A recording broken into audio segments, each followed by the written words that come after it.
Hello, and welcome to the podcast, An Intelligent Look at Terrorism. I'm your host, Phil Gurski, President and CEO of Borealis Threat and Risk Consulting in Ottawa, Canada. If you've been following the news in Canada over the past couple of weeks, you will have noticed that there in fact is one major story that has been getting a lot of attention in Canadian newspapers, online sites, on radio, on television, and just about everywhere else for that matter. This issue is the fate of a man who has been dubbed Jihadi Jack, real name Jack Letts, who was born in the United Kingdom to a Canadian father and a British mother, who converted to Islam while a teen in the UK, traveled to the Middle East, we'll get back to that in a second, joined Islamic State, has been arrested, is now in Kurdish custody, and who wants to come home. He's changed his mind about Islamic State. In fact, he claims he was against the group from the beginning. We'll get back to that later as well. The problem is that he is being held by the Kurds, and the Kurds have made it quite known to a whole bunch of people that they don't have the wherewithal, the facilities, or the legalistic infrastructure to deal with these tens of thousands of Islamic State fighters and their families, i.e. their wives and children. And they want the Western powers, whence these people came in the first place, to take them home. The other complicating issue in this case is that Jihadi Jack, as the British media dubbed him, is no longer a UK citizen. The UK has stripped him of his UK citizenship, leaving him with his Canadian one. And this is where it gets interesting, in that Jack Letts is a Canadian through his father, who was born and raised in Canada. The younger Letts, in fact, has spent very little time in this country on vacation with his dad, and yet, because his UK citizenship has been removed, he has no recourse but to seek to come to Canada. And in fact, if you look at the statements that Jihadi Jack made, he was always very adamant that he wanted to return to the United Kingdom.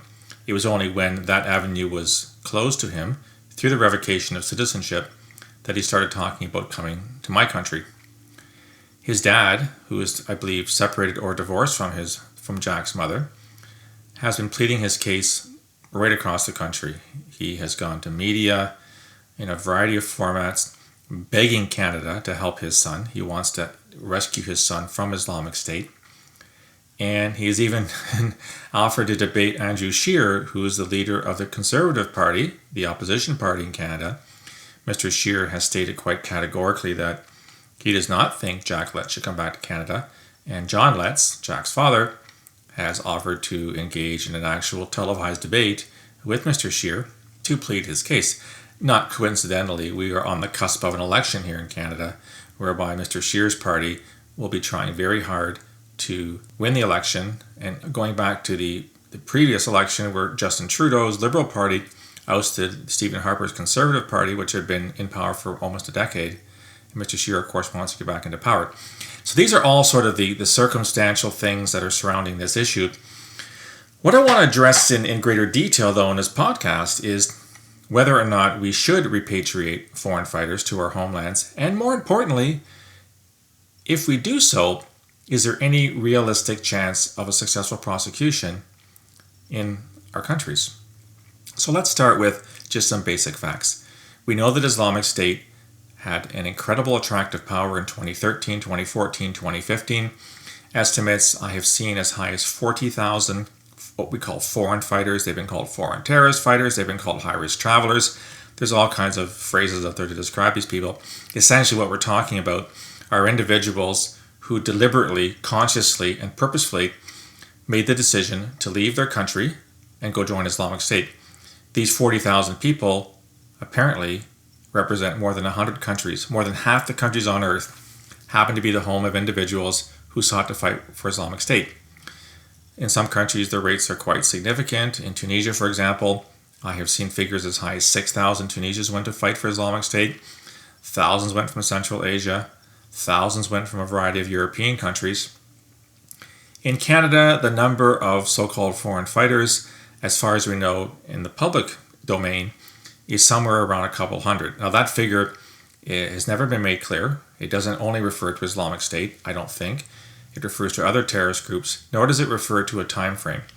But on the whole, 200 or so Canadians are believed to have left Canada deliberately, as I noted earlier, to fight with a terrorist group. And of that figure, it is estimated, again, very generally, as a lot of the data is not in the public domain. Not surprisingly, it's probably with CSIS and the RCMP, Security Intelligence Service, and Federal Law Enforcement Agency. It is surmised that about a third, 60 or so, are believed to be dead, killed in airstrikes, drone strikes, military action, etc. 60 or so have been returned to Canada, or rather have returned to Canada. And that's a fascinating figure that I should really pick up on later on. And 60 are being held in some kind of incarceration somewhere in the Middle East or Africa, whatever terrorist group they sought to join. And the debate is now whether or not Canada should make any effort to repatriate these people.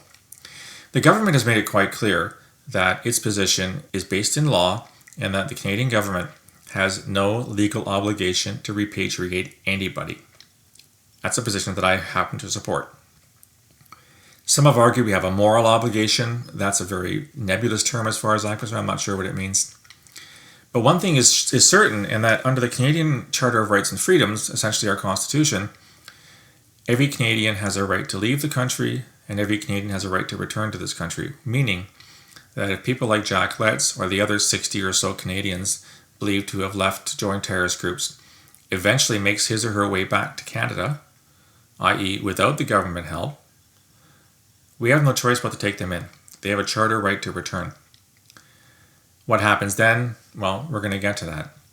But I want to return to the question of whether or not government should actively repatriate their citizens. Those who've argued in favor have made a couple of points.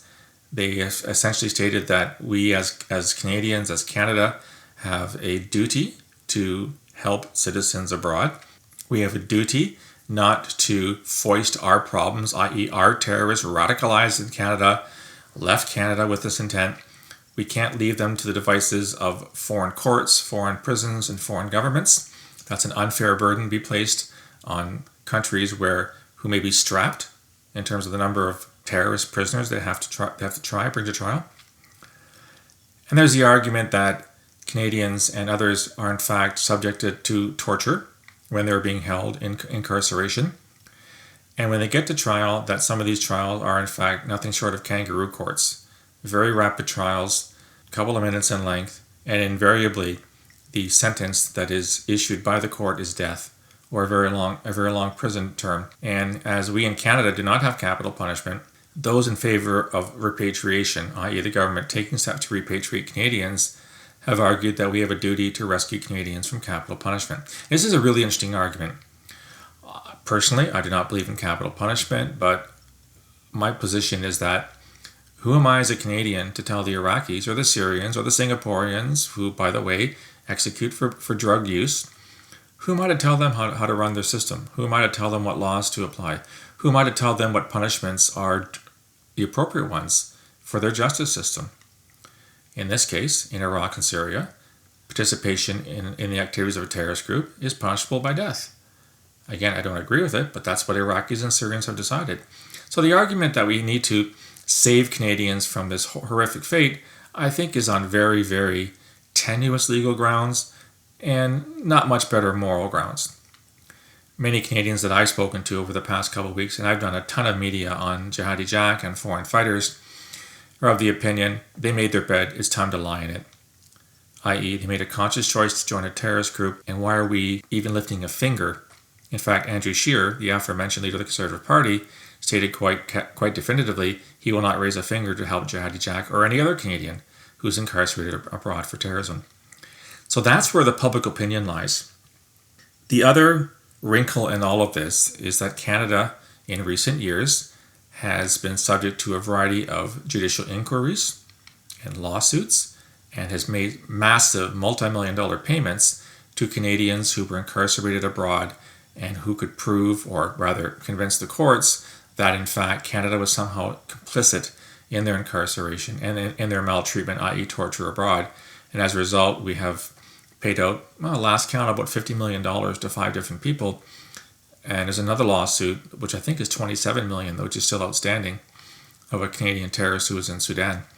So I think the government is also very aware that If we don't choose to act now, the courts may find us negligent as a state and thereby impose large fines. In this sense, then the thinking might be, well, let's bring them back now before we pay out $10 million. Because I can tell you, again, going back to public reaction, nobody in Canada supports these payments, or very, very few people. They think it's an abomination that we as taxpayers are paying out millions of dollars to Canadians who chose to join terrorist groups. That's what Canadians think. What the courts say, what the government says are different things. Getting back to this notion of repatriation, though, there's an important element that I think people are missing. One of the arguments is that we repatriate them, we charge them when they come to Canada, we take them to court, we try them, and we incarcerate them as terrorists. And that's all well and good, if you can do that.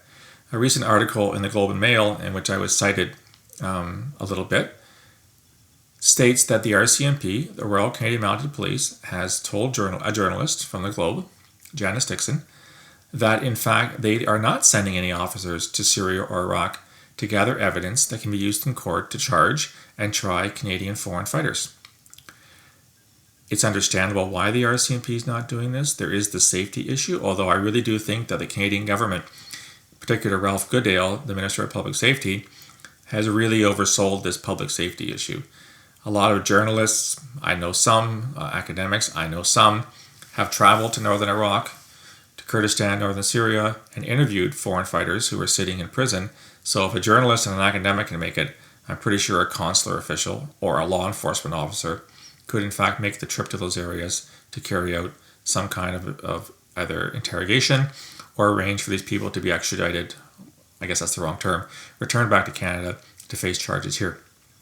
The other issue is that the RCMP has already been burned quite badly, as has CSIS, in recent past, for having collaborated or worked with the Syrian and Iraqi intelligence and law enforcement services.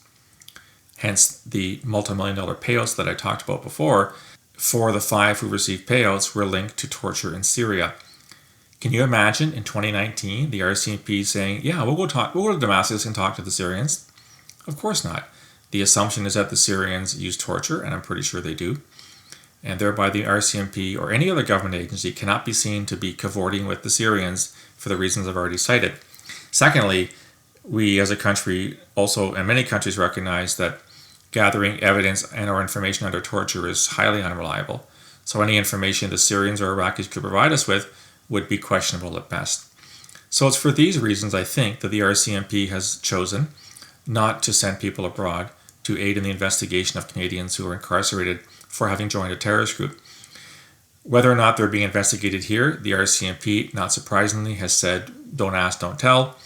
I'd be very surprised if there were not investigations ongoing, either by the RCMP or by my former colleagues at CSIS, on Canadians who've come back from Syria, Iraq, or any other war zone where they joined terrorist groups to ascertain what threat to public safety these people have posed. There's no question that the threat is there. It's a potential threat. And even if historically a very small percentage of returning foreign fighters actually carries out or facilitates an act of terrorism, the fact remains that several have, and the Bataclan attacks in Paris in 2015 and the Brussels airport attack in 2018 are good examples whereby returning foreign fighters did exactly that. So of course CSIS and the RCMP are going to have a look at these people who return to ascertain, do they pose a threat, and more importantly, can we in fact gather evidence to use in a court case? But this is where it becomes really difficult, because you can certainly gather evidence here in Canada. You can run human sources or agents, you can do surveillance, you can get a court-appointed warrant to intercept communications, voice, email, Twitter, WhatsApp, etc., etc. And if you're lucky, you'll gain enough evidence through that process, those variety of sources, to actually go to the Crown, the prosecution in Canada, and say, here's our case. We think it's strong enough to go to court, lay charges under Section 83.1, etc. of the Canadian Criminal Code, and charge these folks with terrorism. The problem is that the best evidence, the best information is probably back in Syria and Iraq. The eyewitnesses that may in fact be able to link these Canadians with actual acts of terrorism. Raping Yazidi girls, throwing gays off buildings, shooting people on the head, all the things that Islamic State is well known to have done. Those people are all back in Syria and Iraq. And if the RCMP is not in fact taking the chance to go there to collect evidence, then that evidence won't be heard. And I would ascertain that that evidence, those eyewitnesses, are the best guarantee, maybe guarantee is too strong a word, are the best plan going forward to go to court, testify against these terrorists, and gain convictions. So again, it's not that the domestic investigations are not useful, and in some cases, you may in fact see a prosecution, although I will point out that to the best of my knowledge, and we're speaking here at the end of August 2019, I don't know of a single Canadian who's been charged in a Canadian court with having left Canada to join a terrorist group. So if there are 60 or so odd Canadians who've returned and not a single one's been charged, that tells you something. That tells you that the Crown, the prosecution, is not confident the cases are strong enough. And I've learned through my time at CSIS in the Canadian government that the Crown does not want to waste its time going after the small fish against whom they will not gain a conviction. So that seems to illustrate to me that in no case has there been that critical mass of evidence that's good enough to go to court, have a trial, and come up with a conviction. So what does this mean? Well, it means that if you do go to court, and as I already noted, in many cases they're choosing not to go to court, but if you do go to court with not the best case in mind, i.e. relied on evidence collected here in Canada, you don't have access to the eyewitnesses, you don't have access to social media in Iraq and Syria that can be used in court, then your chances of conviction are lower, meaning your chances of acquittal are much higher. Imagine the outrage here in Canada if a whole bunch of people who came back from Iraq and Syria or Somalia having fought with Al-Shabaab, or Nigeria having fought with Boko Haram, or to Afghanistan having fought with the Taliban or Al-Qaeda or whatever. Imagine a bunch of Canadians have come home, they've been met at the border, so the Canadian government repatriated them, it sent a plane to get them, it brought them back here, they get off the plane, they're charged, they're brought to court, the trial ensues, and because of a lack of evidence, they all are acquitted. Every single one of them. Imagine the reaction of Canadians. Canadians are already pissed off that Omar Khadr got $10.5 million for his sojourn in Guantanamo Bay, which, by the way, was the Americans' fault, not Canada's fault. I cannot imagine the rage and the anger that the vast majority of Canadians would demonstrate to having all these terrorists essentially walk scot-free. That's number one. Secondly, if in fact we cannot carry out successful prosecutions against Canadian returning foreign fighters, what message does it send to the next generation of wannabes? Well, it tells them pretty simply, you can leave Canada, you can go fight with the next instantiation of Islamic State, 2.0, 3.0, I've lost count which 0.0 we're at. And if you come back, you know what? You're not going to pay any penalty because the state's not going to be in a position to gain a conviction on what you did over there. So where's the harm? Where's the damage? Where's the risk to you as an individual? Risk being, of course, you get droned or airstriked out of existence. But if you go over there and survive and come back, there's a good chance you either will not be brought to trial because of lack of evidence, or if you are in fact brought to trial, that you'll be acquitted. This is a really bad message to send to people who are maybe entertaining the possibility of joining terrorist groups down the road.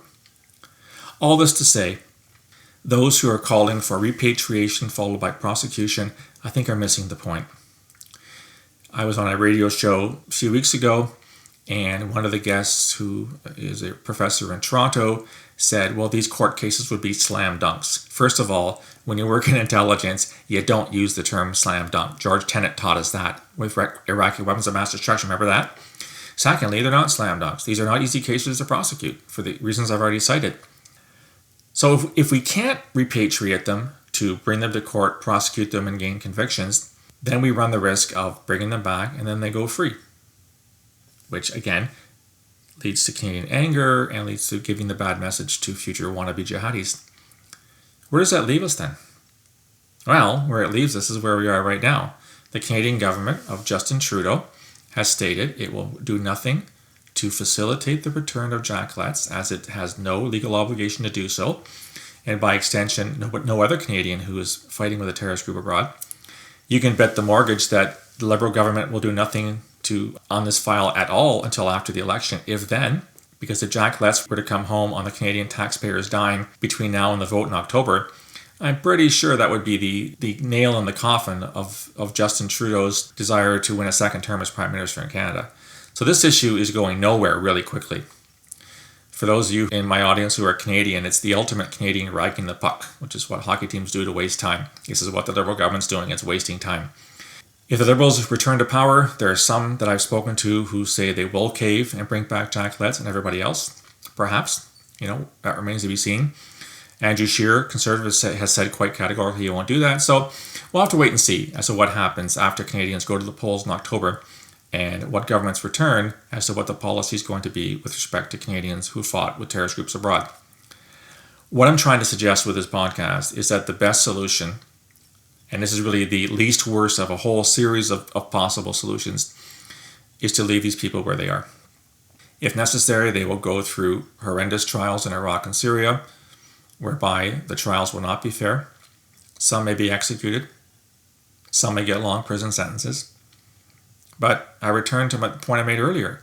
These are decisions made by mature, conscious individuals who thought that joining a terrorist group was a good idea. And, as my mother always taught me, sometimes bad decisions have bad consequences. I don't feel a lot for these people, and I don't think most Canadians do either.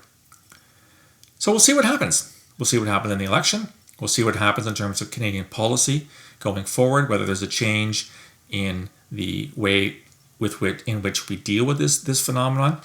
The sad part is that the phenomenon's not going away. Several hundred Canadians are still abroad, and I can guarantee you the next time a jihadi group, or any other group for that matter, raises the banner saying, we want you to fight, I'm thinking of the old Uncle Sam posters for the US military, Canadians will go, as will Brits and Australians and Americans and Belgians and French and Swiss, etc. So the issue of our citizens leaving to join terrorist groups is not one that's going to disappear tomorrow.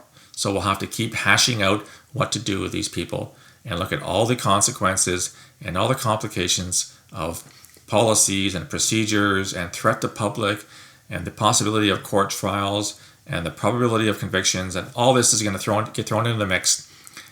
So my advice to you is, just wait and see. This debate is not over, and you're going to hear a lot more about it, and I'd be very skeptical if any one country comes up with a really good solution to this. So that's it for podcast 18. I hope you enjoyed it. You can hear the podcast on a variety of social media, on Podbean, on YouTube, on my webpage, on Facebook, on LinkedIn.